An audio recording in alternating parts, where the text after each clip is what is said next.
I think we're good. Okay. All right. Looks good. Go ahead, Scott. Take it away. Well, thank you, everybody. Welcome. My name's Scott Frymire, Senior Vice President of Marketing with Unilog. It's my first opportunity to talk to the TUG members here. I've been with Unilog for a little over a year.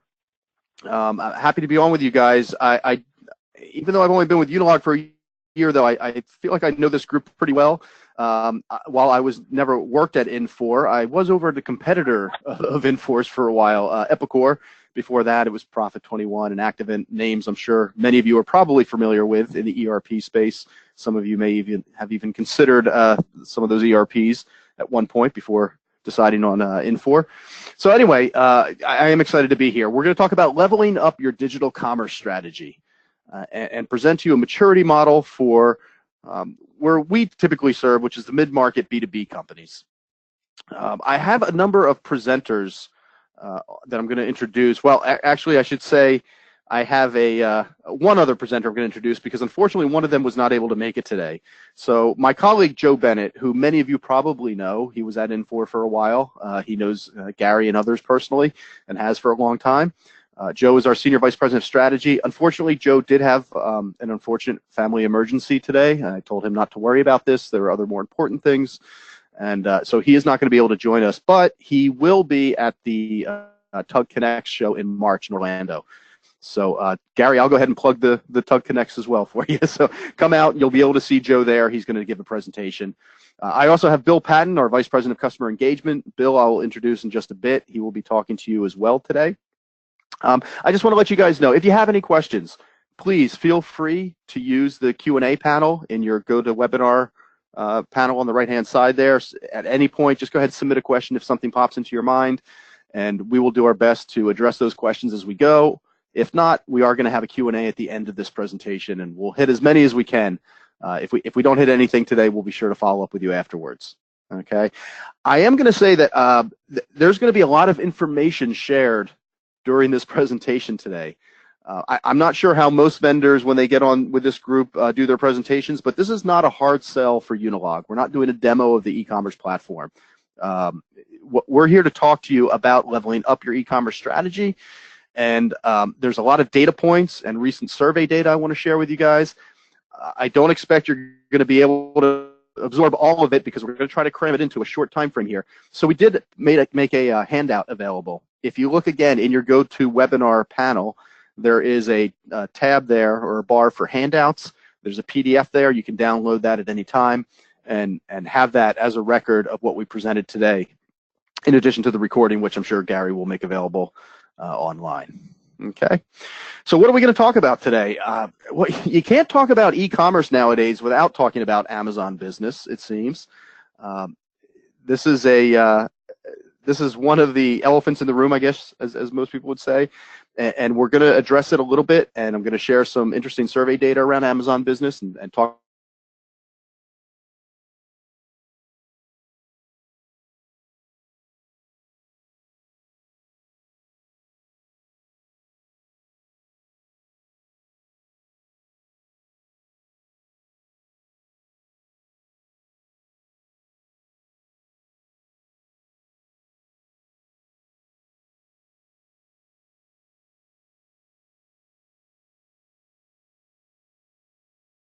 to implement a new e-commerce platform or website. What are the things that typically derail those projects? So we're going to talk about that as well. All right, let's dive right in. I'm going to share a quick story with you if I could. I had dinner, this was a couple months ago now. I had dinner with an industrial distributor in the Pacific Northwest. Their VP of IT, who I've known for many decades now, was out visiting the East Coast where I am, and we went out to grab a dinner and get caught up on business and personal stuff. And I started asking her, I said, you guys have had tremendous success. They're about a $100 million distributor. They've done a number of acquisitions over the years. They've grown significantly. I have a lot of respect for this particular distributor. And I said, but on the e-commerce side, you've had an e-commerce website for many, many years now. You guys actually were kind of on the leading edge when you first jumped out there in the e-commerce space. I said, how are things going? And she looked at me and she said, you know what? We really don't have a good e-commerce strategy right now. You know, we've been running this e-commerce site for quite some time, but we don't know where we're going with it. We don't have a good strategy for it, which kind of caught me off guard a little bit, right? It's just not something I expected to hear. However, the timing was interesting because about the same time we were doing a survey of more than 250 B2B wholesale distributors, manufacturers in the B2B space, and we asked them, you know, how would you rate your e-commerce strategy? And slightly over 1 in 5 came back and admitted that they do not feel they have a strong e-commerce strategy at their business. And many of these companies have had an e-commerce presence for some time, just like my colleague I mentioned. I found this interesting, and then I started to think, I said, you know what, that's only the people that actually admitted that they feel they don't have a strong e-commerce strategy. I bet you there might be some more in there that would push that number even higher. And I bet if I asked that question a different way, if I rephrased it and I said, do you have a strong unified e-commerce strategy across your organization? I bet you that number would even be higher of those that said they do not have that. Because there may be people within your organization that feel you do have a good e-commerce strategy, but it is not completely unified across marketing and sales and the executive level and so on. So we're seeing a definite gap in the market with people feeling like they don't have a good strategy. And then, of course, you have Amazon. And Amazon is coming in and in typical Amazon fashion, trying to disrupt everything they can. 33% of our survey respondents said that Amazon and Amazon business is the greatest threat to their business right now. So 1/3 of the survey respondents that we talked to said Amazon is the greatest threat to their business. That, by the way, was the #1 answer by far. It was almost double percentage-wise the next most common answer. And then you get into things like, you know, other competitive pressures or economic instability, inability to attract and recruit top young talent into the business, right? So all things that a lot of the wholesale distributors and manufacturers out there deal with. But here's the really interesting part. So people recognize, I think, that Amazon is the primary threat in the market. Yet, at the same time, that same group of survey respondents, 52% of them, more than half, said they have no strategy for competing with Amazon. And the dichotomy between these two numbers was really eye-opening. To say that this is by far the leading threat in the industry, and more than half of the people taking the survey did not feel they have a good strategy for competing with Amazon. Now, some people say, well, we don't necessarily compete with Amazon. We partner with them. We sell in their marketplace, right? Okay, and that's one path that many people have taken, and we can talk about the pros and cons of that today. But I just look at these numbers and the number before on the slide before, and it really makes me feel like in the market there is not enough confidence in the strategies for how to leverage e-commerce in the B2B mid-market space. So at Unilog, I sat down with some colleagues of mine on the leadership team, and we came up with something that we call the digital commerce maturity model. Because we thought, you know, wouldn't it be great if we could sort of create these guideposts, a blueprint of sorts of where distributors, wholesale distributors, and manufacturers can go with their e-commerce strategy. If they're lacking that strategy, let's share with everybody what we see from our customer base and our intense focus on this market. Let's share what we feel are early maturity customers, what they do or what they're lacking. And then as you go up the maturity curve to these level 5 companies, what they are doing from an e-commerce perspective that really separates them and differentiates them and makes them market leaders. Okay, so this maturity model that we put together, I'll go into a little bit more detail here. Again, you have the handout. But level 1, you're talking about companies that probably have a website, but it may not tie into their back-end ERP system. You know, it's not integrated with, let's say, SX.e or whatever your ERP may be. You know, level 2, maybe you do have that integration, but your marketing site and your e-commerce site are two different entities, right?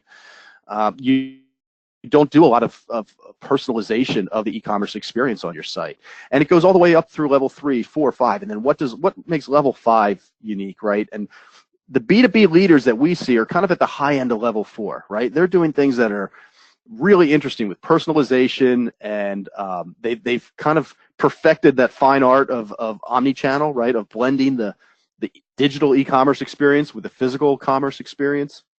And then, of course, you have the innovators like Amazon of the world who are just changing the game. They're kind of up in the level 5s. And think about where you might fall on that curve, right? In your current e-commerce maturity. Well, before we get to that, when we built this e-commerce model, there's a business purpose behind it, right? Because we recognize, the market recognizes that as you progress up the maturity curve with your e-commerce initiative, the main business metrics that are impacted, cost per transaction typically goes down, right? The more you mature your strategy, the better you get at this, the more your cost per transaction decreases. I'll give you some examples. So we have a customer, an HVAC distributor up in Canada that we've worked with for a number of years.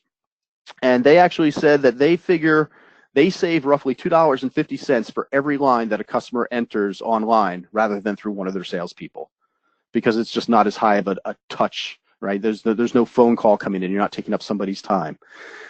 They also said, I thought this was a rather surprising metric that I hadn't thought of when it comes to cost per transaction.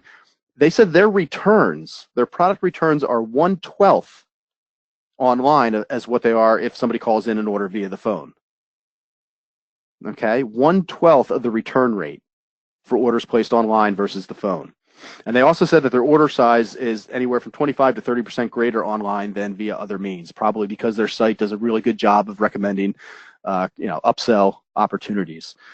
So you have cost per transactions going down as you mature your e-commerce strategy, and of course your online revenue, your customer loyalty typically would go up, right? In fact, in that survey we did, it validates it. We asked those 250 or so companies, we said, how in the past 24 months, what have your e-commerce sales looked like? And 80% of them said they're increasing drastically. So you become more sticky, right? When you can get people interacting with you online. So there's business purpose behind this maturity model. So I'm going to fly through this a little bit quickly, but what we have here and in the handout that you guys get is kind of a Cliff Notes version of this maturity model and what we see at each stage. So again, stage 1 of e-commerce maturity is typically you have an e-commerce site and it's a lone wolf project. Maybe it's run by IT. It doesn't quite have the cross-organizational support from sales and everybody else, right? But you have a site up there. You're doing less than 1% revenue via digital commerce. It's a highly static site, very basic text search, no integration with the ERP or BI or CRM system, no focus on search engine optimization, those sorts of things, right? You're just kind of you just got your feet wet a little bit.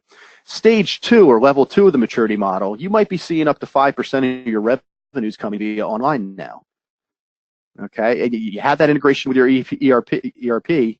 You can provide real-time pricing and availability, but you still are lacking really good product content on your site. You don't have a lot of analytics about what's happening on your site. It's not highly personalized. You might not even have a mobile responsive design of your website, right? And again, at level 2, the biggest thing we see here is companies still have a separate e-commerce commerce site from their marketing site.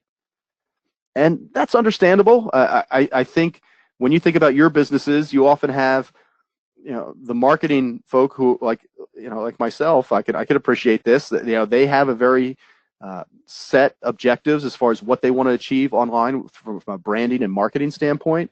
And sometimes that is either at odds or there's a disconnect between the people on maybe the IT side of the business who are really good with the ERP connectivity and trying to make the commerce flow and the commerce work, right?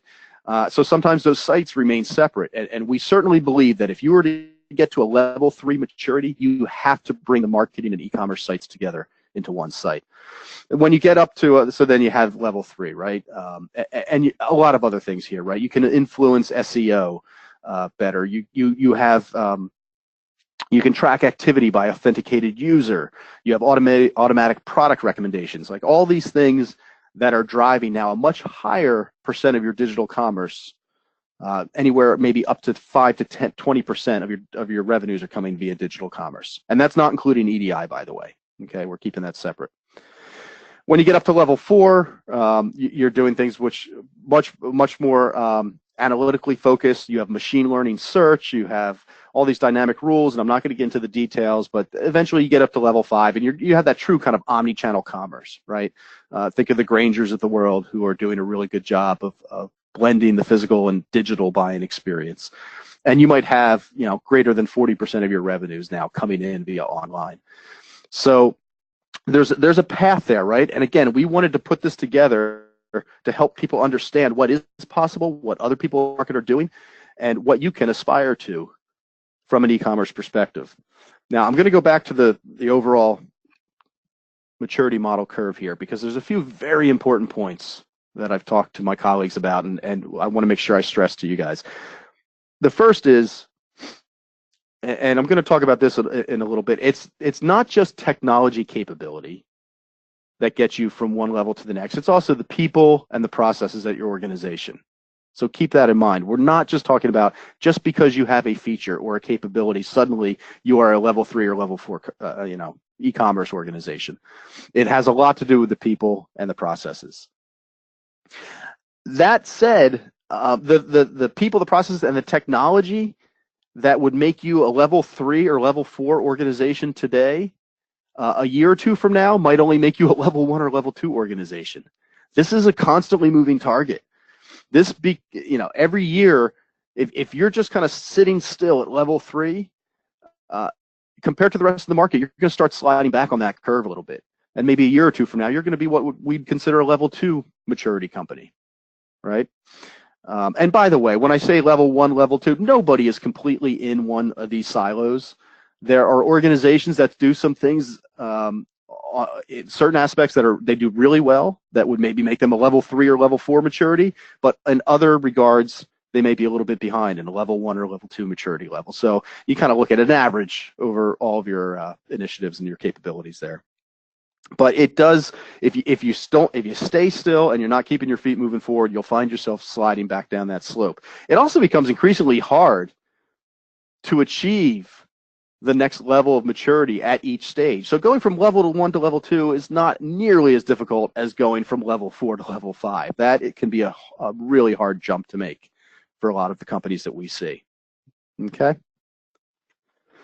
All right, so I mentioned it's not just the capabilities that you have from an e-commerce perspective, but it's also the people, the processes, and then, of course, the technology. So think about your organization. Does sales completely buy into the e-commerce initiative? Right? Are they supporting that, or are they telling their customers, well, you just call me when you need the best price and I'll take care of that for you? Which, by the way, can be one of the things that completely derails any e-commerce project, is if sales isn't on board and they're telling their customers, come to me for the best price, don't go to the website. Or just from a process perspective, if you haven't figured out how to make sure that the pricing that displays on your site for a specific customer is exactly what's going to display in the ERP side on the back end, you're going to have a problem, right? Before you launch any site, make sure that pricing is consistent, because that will, again, completely derail a best-intentioned e-commerce project. Other things, that I think about from a process perspective, this is maybe outside of the technology, but do you have a process in place that if you have an abandoned shopping cart from one of your customers, does sales immediately get that notification and tell you, here's the customer, this is what they're buying, and for whatever reason they abandoned that cart at the last second before going through with the purchase, so that you can have that closed loop process where the sales then follows up and says, hey, I saw you were about to make a purchase, but something obviously got you distracted. Is there anything I can help with, or are there questions I can answer? Right. So those are the types of people and process issues I think that everybody should also be aware that it's important to have as part of your e-commerce maturity. There's actually a fourth leg to this stool that I don't have on this, and I'm going to hold that just for a few minutes. We're going to come back and talk to that. I'll leave you in suspense. But let's go back to this survey we did. One of the things that, again, I found pretty shocking when we looked at the market and we asked people about their e-commerce initiatives was how long it took them to implement their current e-commerce site. Now, this survey was done strictly with not Unilog customers. These were prospects of ours, people that were not Unilog customers. And we asked them, how long did it take to implement your current e-commerce site? And by far, the #1 response was more than a year, which in my mind is completely unacceptable. If you're taking more than 12 months to implement an e-commerce site, you're already falling pretty quickly behind that maturity curve. But there are a number of reasons for this, and I wanted to bring in Bill Patton, our Senior Vice President of Customer Engagement, to talk to you about this, because Bill is on the front lines working with customers like yourself on these e-commerce implementations, and I think you'll find his observations very helpful and a good warning for if you are considering replatforming on the e-commerce side, things that you're going to want to look out for. So, Bill, welcome. Yeah, hi everybody. Thank you very much, Scott. And I am happy to be here to kind of share some of my experience with you. I've been actually in the implementation and support market for distribution customers for over 30 years. And I do talk to customers on a daily basis about implementation and work with them to get the projects completed and make them a good experience for customers. So I will share some perspectives as we go. And to start with, I'll talk about basically where you start. And basically, the one thing you want to consider is basically kind of like a crawl, walk, run methodology, meaning you don't want to try to jump, or you may or may not want to try to jump 2 or 3 levels in the maturity curve. But the most important thing to consider is not everybody can go from, nothing to a running good, strong e-commerce solution. Sometimes you have to break it down into phases, and you might consider a crawl, walk, run analogy, or more importantly, overlay a time factor with it and think of it from a time factor of acceptable, good, and best. And think, if we can get to acceptable in 2 months, or good in 6 months, or awesome in 9 months, which one of those do we want to go for? And even break the expectations within your team to what would be acceptable, what would be good, what would be kind of hitting it out of the park. Because I think everyone enters the process thinking of the best e-commerce site, maybe even beyond the scope of your organization's capabilities. So take your time, think about it, and think of what would be acceptable levels of success based on a time parameter, not necessarily just the end product. The next one has to do with a term that I think's mostly been branded or largely associated with software for some reason, but really I think it's true for any kind of project management, and that is scope creep. When you or anybody conceives of an idea and then you put together plans for it, and then you start getting deliveries, or you get the full delivery of the sort of finished product, it's human nature and very simple to critique it and think about what else you could do and how else you could enhance it. And that's actually what happens with a website. Getting a website up and getting it live is only the beginning. You're going to always want to enhance it, enrich it, change it, and keep up with kind of current industries and interest within your marketplace. So the term I would associate with scope creep is always be thinking about diminishing returns. Like, at what point have you hit the 80%, 80-20 rule or 90-10 rule, whatever you want to think of it, in terms of, you could do an awesome job in a very timely manner to get to the 90% mark, but that last 10% could cost you as much time as it took you to get to 90%. So make sure you think of things in phases and that you consider diminishing returns. The next one is basically considering what the whole project encompasses. And what I mean by this is basically you have to build a strong e-commerce team within your organization. And I'm specifically emphasizing e-commerce team, not implementation team, because the team really needs to get organized and get in shape before you start the implementation process. And it has to consider after. Like I said, getting to the end goal, being live and getting your site up is really just the beginning. The team needs to really continue to groom and enrich and nurture the site and nurture participation on the site.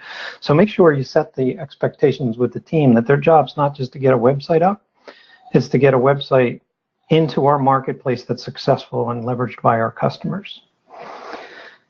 And then the next one is basically when you're considering what the project entails, there's 4 what I call swim lanes that you should definitely consider and make sure you're addressing within your organization and within your team.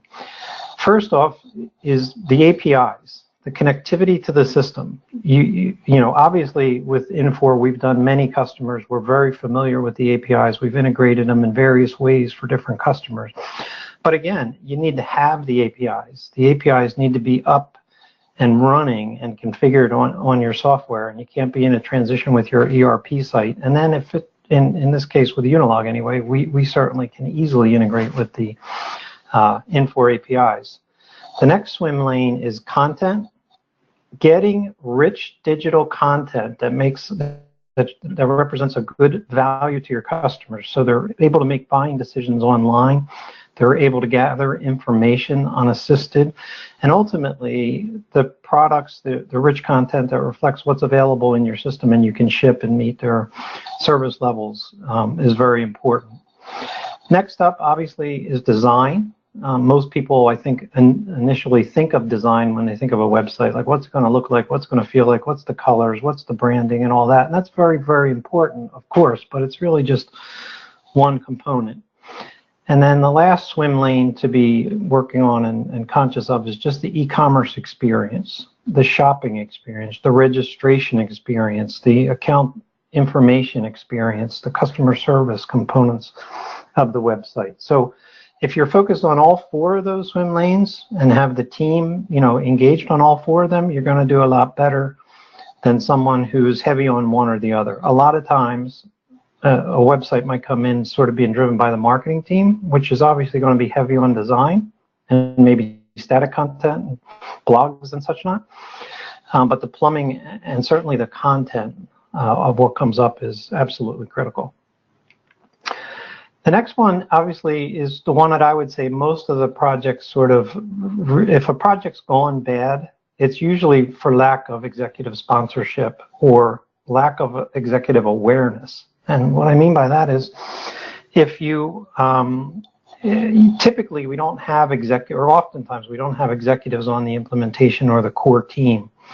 And what happens is that team works very hard and they get very focused and they sometimes get very isolated, and the project loses visibility and scope within the senior management or executive management of an organization. And nothing could be more sort of dangerous or risky. So you need to make sure that the team gets consciousness of the executive sponsors, gets buy-in, and if things starts going wrong, gets action from the executive sponsorship of a team, of a company.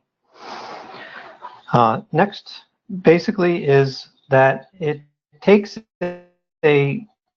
it's going to impact every aspect of your business. So it not only needs to have a good implementation team or e-commerce team affiliated with it, it needs to be sort of pushed out into your entire organization. As Scott said, it's going to impact sales, it's going to pick the operations, it's going to impact delivery, it's going to impact your customer experience. So you need to make sure that you don't bring the people in too late. Like, one of the last things you would want to do is show it to your company or open it up to your company a week or two before it goes live with your customers. You should expose it to, you have checkpoints where you expose it to your organization, where you get their buy-in. And frankly, you get their feedback. Just like I mentioned in scope creep, people are going to give you feedback. And you want to take that in, you want to absorb it, you want to consider it for future releases, and you may even want to act on it because it may be something your core team overlooked. But you want to make sure that your organization's on board with it all the way through the organization. And then the last thing is basically, this is kind of goes back to that 90-10 rule a little bit, in that a lot of time the focus and energy sort of gets absorbed in implementing the project and getting it to go live. It's very, very important that you're in parallel, you're working on a customer rollout strategy and an employee engagement strategy, so that you not only get a great site and get the great site to the market and get it integrated with your systems, but you also engage the customer and encourage the customer to use it every which way you can. A combination of education and signage and verbal follow-ups and salesmen, pushing for it. You need to have a real strategy in place, and you need to keep reawakening that within your organization to get continued participation on the website. So I know that was a lot to cover, a lot of topics, but maybe some or all of them triggered a thought within you and something that you might consider when you're implementing any e-commerce solution, not just the Unilog content solution.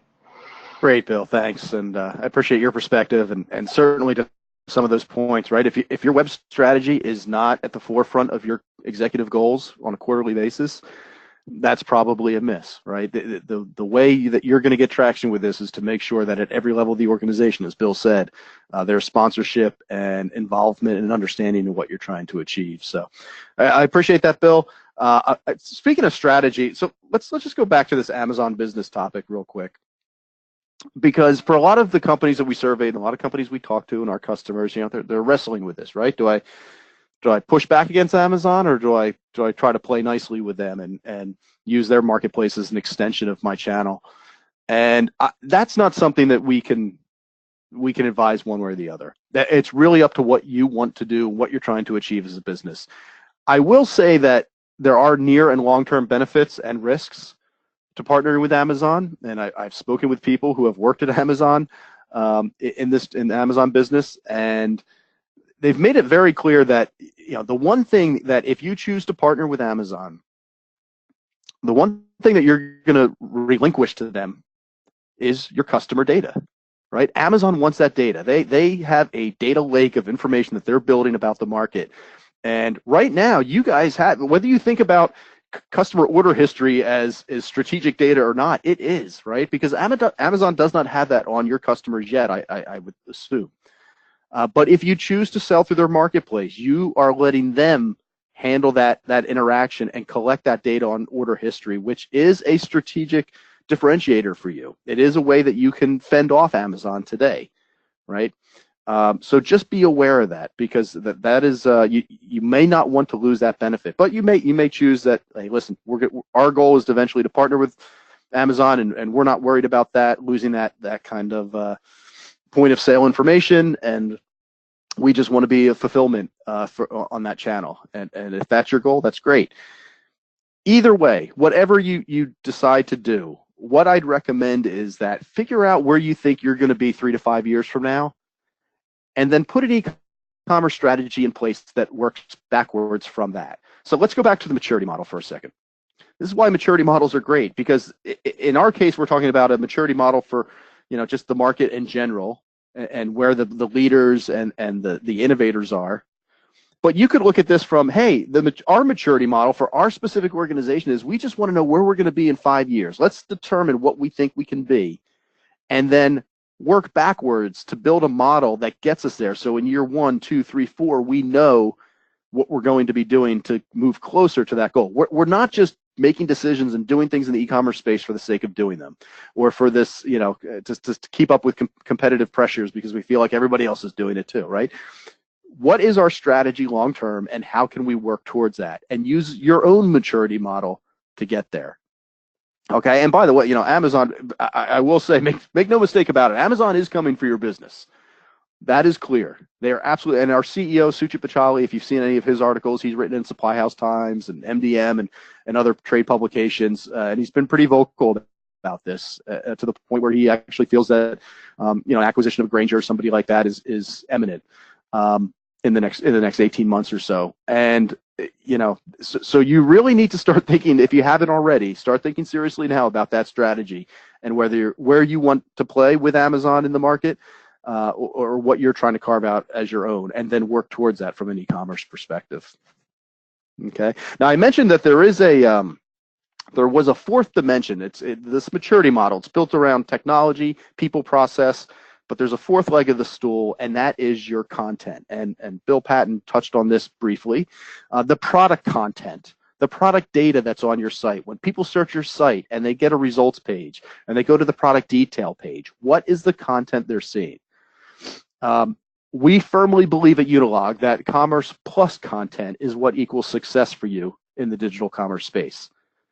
And what I mean by that is, on the left here, we see a website that is rather void of any good, useful content, product content about the items that they're selling.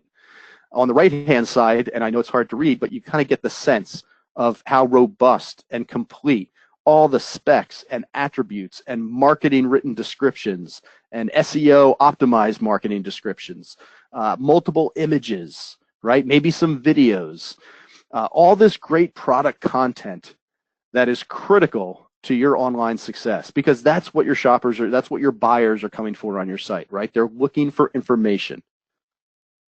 And I think that a lot of probably your competing websites suffer from lack of good quality content. And that's even extends to Amazon. Amazon's got some really A+ content on some of the things that are sold on their site, and they have some things they sell on their site that's quite lacking from a content perspective. And it's somewhere that where you, as the experts on the products that you sell, if you can translate that to what's presented on your e-commerce site, that is a definite competitive differentiator for you in the face of Amazon and others. Okay, this is what's going to separate you from the pack and help attract new buyers and convert them into customers.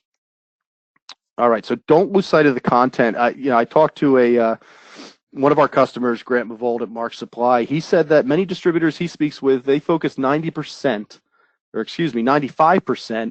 of their e-commerce efforts on the site itself. They give very little thought to the product content. Right? Bill Patton said this. Most people think of, from the design standpoint, what's our brand look like, and what does the navigation look like? But the truth is, when you're thinking it from like Google's perspective, they want to know, what is your product content look like? Right? They could care less about the brand and design. They want to know that you have the product content that's going to rank you high in search engine results. And it's going to be helpful to people browsing your site. And Grant says, focusing 90% of your e-commerce efforts on the site itself and not the content is wrong in his opinion. They believe that content's equally important. It's a 50-50 split. And that's how they fend off the big box competition. They focus on really robust content. Better content drives more customers to your site. Pretty simple. I've often received the question, what should I expect to pay for product content optimization or enrichment? And I worked with our team here to kind of give you, this is not a Unilog price sheet, because we do content enrichment for many customers. This is what you could expect to pay on the market in general. If you look at all the companies out there that charge for product data content. And I'll go through it really quickly because we broke it into different levels. Level 1, the most basic level, it's not even content enrichment. It's more about content normalization and cleansing. All right, so you're kind of just stripping out exactly what the shopper needs. You're normalizing it. You're getting rid of gibberish. Sometimes I think I've seen in many ERP systems the product name and the description are both in the ERP product name field, or just because they don't have a separate description field that's big enough to hold some of the information. So things get really messy with the ERP data, and when you present it on the website, that becomes evident. So this is really about like just data cleansing and normalization, and make sure everything has a good name, model number, and a basic description. But when you get to level 2, and you can see on the right-hand side, if you can read that, what you'd pay per SKU roughly to get that data normalized. When you get to level 2, you're starting to add an image. You're creating a name that's optimized for SEO. You have 2 or 3 key attributes to every product. And then you get to level 3, where now you're starting to write more marketing descriptions. You have multiple product images, other digital assets like catalogs or instruction manuals. You might have some global attributes like UPC number, or height, width, length of each item, right? All stuff that's useful for the buyer. And as you add more of this data, product data and content, your price per SKU goes up. Until you get to level 4, where you have a really strong taxonomy with filter attributes and keywords and metadata for every product. You might be sourcing some videos and video URLs in the data. Level 5 is really, I don't expect many people, if at all, on this call are going to be doing level 5 content. This is your A+ content. You have onshore English-speaking writers writing really in-depth marketing descriptions that have a good sense of, how your buyers buy, what they're looking for. You're going to pay a lot. It could be $20 to $100 per SKU. I'm sure that's out of most people's price ranges. What we feel at Unilog is if you have level 4 content, for your your hottest selling items, for the majority of your items that are running your business. Maybe you have some strategic customers and you know the items that they sell or they buy most often are the ones you want to focus on first, right? So getting good level 4 content for those items is important, and it's something we recommend. You don't have to have level 4 content for everything that you stock and sell, but that is, I think, a good place to aspire to. And when I say per SKU, if you sold, let's say, safety gloves, we're not saying you're going to pay $350 to $550 for every glove if it's a small, medium, large, brown, tan, black, right? It's just unique SKUs kind of that you would price that by.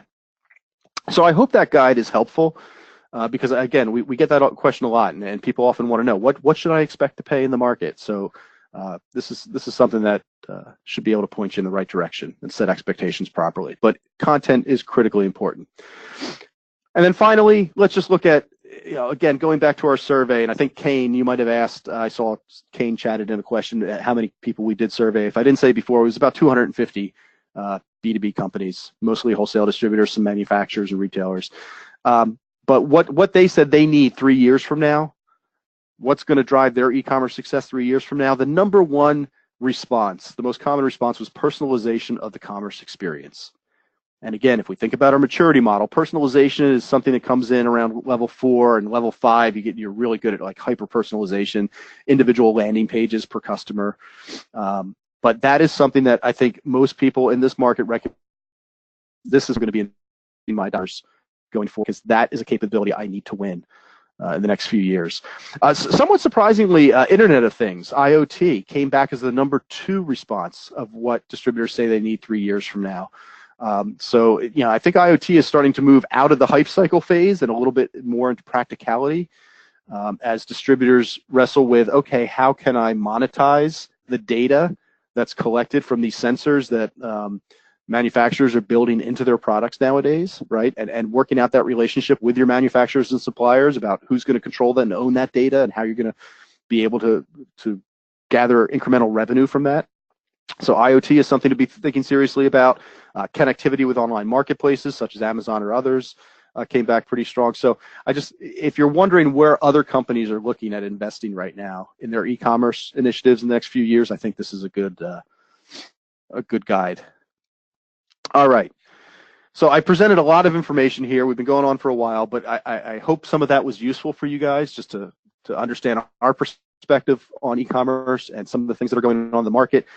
Again, if you're not familiar with Unilog, we are an e-commerce platform provider. We provide powerful, affordable e-commerce solutions, specifically targeting mid-market B2B companies. And some people look at powerful and affordable and they think those are mutually exclusive, and they're not, right? Just because you have something that's powerful does not mean it costs an arm and a leg. And just because something's affordable does not mean it is not doesn't have the heavyweight capabilities of a leading e-commerce platform. In fact, Gartner, in their recent Critical Capabilities for Digital Commerce report, 2018, when they looked at all the vendors that they cover and they looked at the B2B capabilities, the B2B functionality of the platforms, Unilog placed second, only a tenth of a point or so behind IBM, much further ahead than Magento and Salesforce and others. So we do believe we have a very robust platform built specifically for B2B customers. So we understand the buying process. We understand the ERP implementations or integration needs. We understand what you guys go through because, quite frankly, the leaders of our company came out of the ERP space and have worked in wholesale distribution and manufacturing for decades. So we've built those capabilities into our platform. It is an all-in-one e-commerce platform if you're not familiar with us. So we believe very strongly in the concept of a PIM, or Product Information Management module. We are a PIM-centric e-commerce platform. If you don't know what a PIM is, I suggest you go out and do some research right now and get yourselves familiar. Many of you probably already understand the concept of the PIM, but that is kind of the source of truth for all product information that publishes out to your e-commerce site, to your marketplaces, to your print catalogs, back to your ERP data, right? We have the commerce platform, the search capability, the CMS, content, event management, everything comes out of the box in an all-in-one platform that we call Unilog SIM2, which is our current e-commerce platform.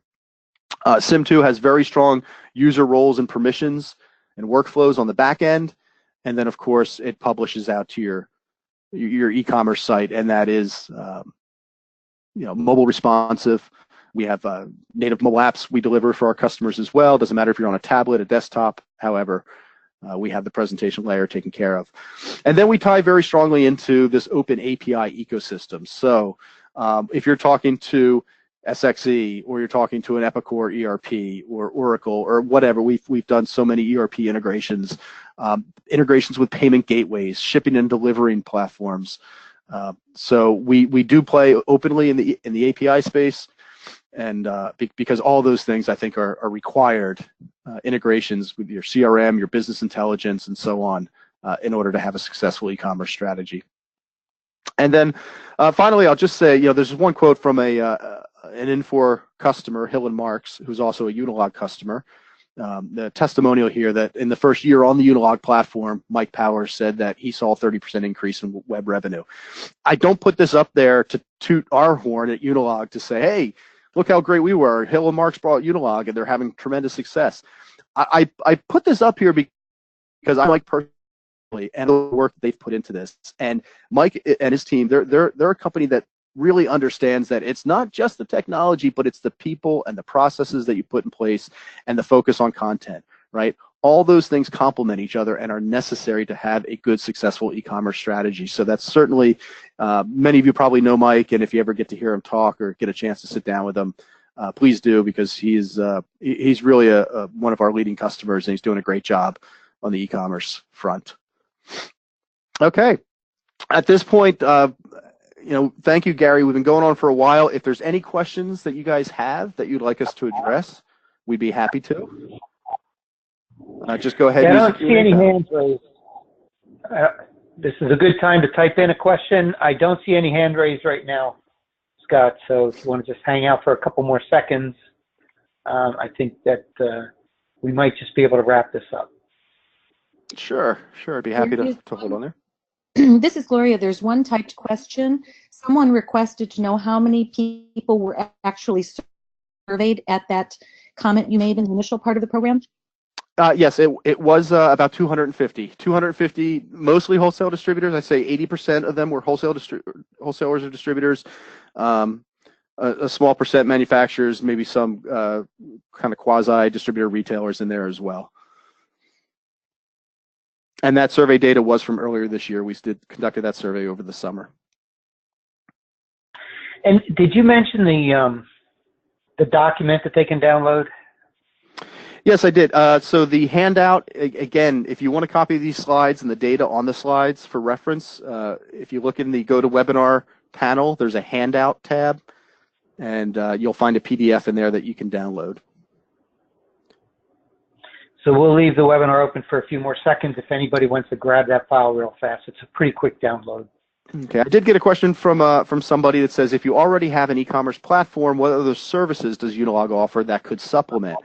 Thank you for that question, Robin. So we do product enrichment services. So that's a good portion of our business. Actually, before Unilog even became an e-commerce software provider, we did product data and content services for our customers.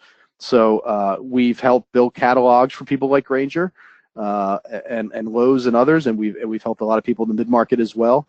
So we can work with you to say if you want to give us a certain subset of your catalog, we will go out there and we will go enrich that data and provide you much more robust content with images, catalogs, specs, attributes, everything that you would need to attract buyers to your site.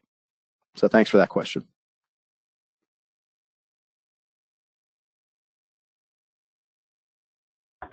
Okay, I don't see anybody else with their hand raised. No more questions coming in. Scott, I think we can wrap it up. Great job. Thank you for doing this. We appreciate Unilog. We definitely look forward to having you guys at TUG Connects. Sounds great, Gary. Thank you, and thank you everybody for your time out of your busy schedules today. Appreciate it. Thank you. Take care, everybody.